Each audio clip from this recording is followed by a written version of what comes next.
இன்றே டவுன்லோட் செய்து உங்கள் ஃபேவரட் ஷோக்களை என்ஜாய் பண்ணுங்க. என்னம்மா, நான் சொன்னபடி செஞ்சிட்டியா? செஞ்சிட்டேன் சார். அந்த லூசு பையன் கார்ல வந்துட்டு இருந்தான். அவங்கிட்ட லிஃப்ட் கேக்குற மாதிரி கேட்டு கார்ல ஏறி என்ன கெடுக்க பாக்குறான்னு ஊர்க்காரங்க கிட்ட போட்டு கொடுத்துட்டேன். அவங்களும் அது உண்மைன்னு நம்பி அவனை மரத்துல கட்டி வச்சு சாயந்தரம் வரைக்கும் இப்படியே தண்டனை அனுபவிக்கட்டும்னு சொல்லிட்டாங்க. இன்னைக்கு பொழுது முழுக்க அவன் தண்டனை அனுபவிச்சுதான் ஆகணும்.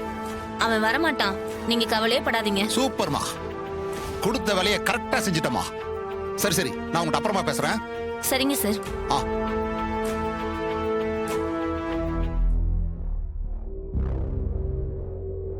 இளையராஜா இன்னும் அங்க வரவே இல்லைன்னு பாட்டி சொல்றாங்க.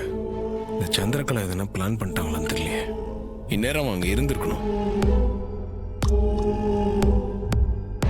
கரெக்டுப்பா, சின்னத்தை தான் ஏதாவது பண்ணிருக்கணும். வழக்கமா நம்ம அவனை வச்சுதான் சமாளிப்போன்னு தெரிஞ்சு இந்த வாட்டி அவனையும் வரவிடாம பண்ணிட்டாங்கன்னு நினைக்கிறேன். இந்த தடவை நம்மளை விட புத்திசாலித்தனமா பிளான் பண்ணிருக்காங்க சகல. மாப்பிள்ள, இப்ப என்ன பண்றது மாப்பிள்ள? நிலைமை ரொம்ப சிக்கலா இருக்கே. வேற வழியே இல்லை மாமா, நாங்க போய் தான் ஆகணும். இல்லைன்னா கோயில் கையை விட்டு போயிடும். என்ன மாப்பிள்ள சொல்றீங்க? நீங்க போக போறீங்களா? நல்லா யோசிச்சுதான் சொல்றீங்களா? ஆமா மாமா, எக்காரணத்து கொண்டு கோயில் கையை விட்டு போயிடக்கூடாது. மாப்பிள்ள, ஈஸ்வரி அங்க இருக்கா. போதா குறைக்கு சந்திராவும் அங்க போயிருக்கா. உங்களை எப்படியாவது ஈஸ்வரி கிட்ட காட்டி கொடுக்கணுங்கிறதுக்காகவே தான் அவன் அங்க போயிருக்கா. எனக்கு என்னமோ ஏதாவது பிரச்சனை வந்துருமோன்னு பயமா இருக்கு மாப்பிள்ள. சகல, ஆமா சகல, இந்த சூழ்நிலையில நீ அங்க போறது சரியா கிடையாது. இங்க பார்ப்ப ஒரு கையெழுத்து போட போய் இவ்வளவு நாள் நீ பட்ட கஷ்டம் எல்லாத்தையும் வீண் பண்ணிடாதப்பா. கொஞ்சம் பொறுமையா இரு, வேற ஏதாவது வழி இருக்கான்னு பாப்போம். மாப்பிள்ள, கும்பாபிஷேகமும் நடக்கல, நம்ம ரெண்டு குடும்பமும் ஒண்ணு சேரல. எதை நினைச்சு நீங்க இங்க வந்தீங்களோ அது எதுவுமே இன்னும் நடக்கல. இந்த சமயத்துல நீங்க கையெழுத்து போட கோயிலுக்கு போனீங்கன்னா நீங்க யாருங்கிற உண்மை ஈஸ்வரிக்கு தெரிஞ்சு அவன் மொத்த கோபமும் உங்க மேல திரும்பிடும். அதுக்கப்புறம் உங்க வாழ்க்கையும் கஷ்டமாயிடும், ரேவதி வாழ்க்கையும் பாதிக்கப்படும். உங்க அம்மா தான் உயிர் போனாலும் பரவாயில்ல, உங்களை காட்டி கொடுக்க கூடாதுன்னு தான் உயிர் தியாகமே பண்ணா. அவ தியாகத்துக்கு ஒரு அர்த்தம் இருக்க வேண்டாமா மாப்பிள்ள? அதனால தான் சொல்றேன், கொஞ்சம் யோசிச்சுக்கங்க. ஆமா சகல, இத பார்ப்பா, நீ இந்த சமயத்துல போய் உண்மை தெரிஞ்சா அதுக்கு எந்த பலனும் கிடைக்க போறதில்ல. அதுக்கு பதிலா பிரச்சனைகள் தான் அதிகமாகும். கொஞ்சம் நல்லா யோசிச்சு ஒரு முடிவுக்கு வா சகல. ஏங்க, நல்லா யோசிச்சு தாங்க அந்த முடிவுக்கு வந்திருக்கேன். தாத்தாவோட ஆசையே மாமா கையால கோயில் கும்பாபிஷேகத்தை நடத்தணுன்றது தான். அதுக்கு முதல்ல கோயில் நம்ம கையில இருக்கணும். கவர்மெண்ட் கைக்கு போயிருச்சுன்னா அப்புறம் நம்ம நினைச்சது நிறைவேறாமலே போயிடும். கண்டிப்பா நாங்க போய் கழுத்து போட்டு தாங்க ஆகணும். அதனால என்ன பிரச்சனை வந்தாலும் சரி, அதை நான் அப்புறம் பாத்துக்கிறேன். சந்திரா, வா கிளம்பலாம். இன்னும் எவ்வளவு நேரம் தான் அந்த லூசு பயலுக்காக வெயிட் பண்றது? தலைக்கு மேல வேலை இருக்கு, அதையெல்லாம் விட்டுட்டு அவனுக்காக உட்கார்ந்துகிட்டு இருக்கிறது ரொம்ப கடுப்பா இருக்கு. அக்கா, கோவப்படாத. நீ இப்ப பொறுப்பான பதவியில இருக்க. ஊர்க்காரியன்னு வந்தா இந்த மாதிரி விஷயங்களை சகிச்சுதான் ஆகணும்.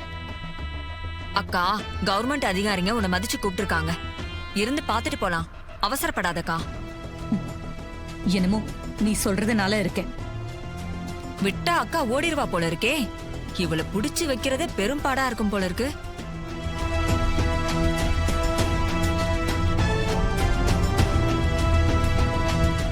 நேரா போய் லெஃப்ட்ல போங்க. ஓகேமா, தேங்க் யூ.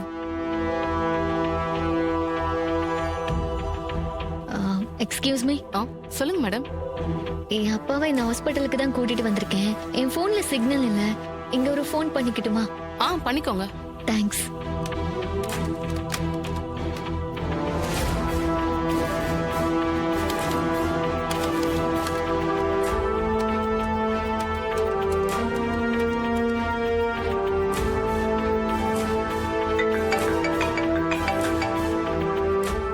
இரு சந்திரா, வர.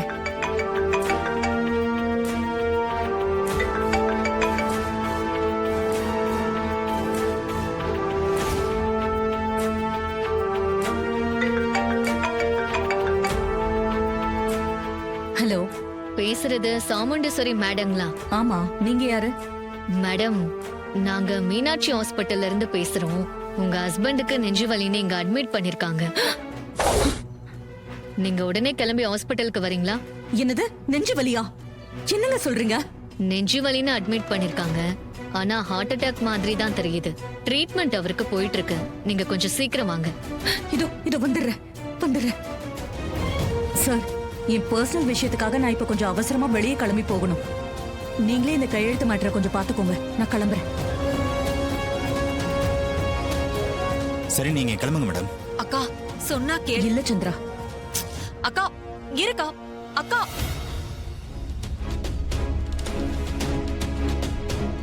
அப்பா புறப்பட்டு போயிட்டானுங்க. முருகா,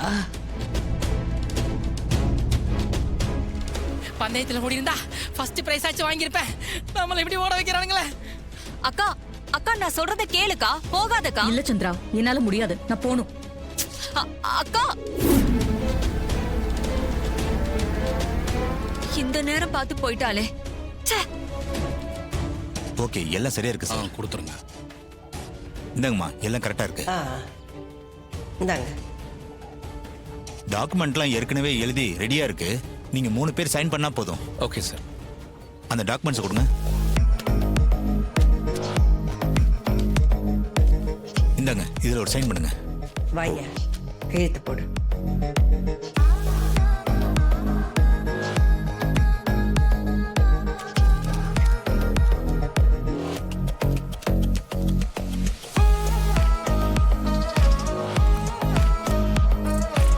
நீங்க வாங்க.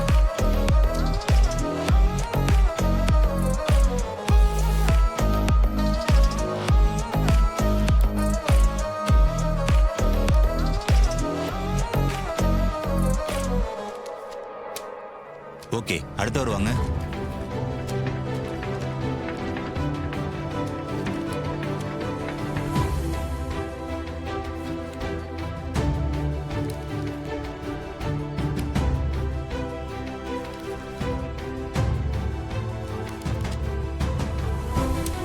ஓகே பாட்டி.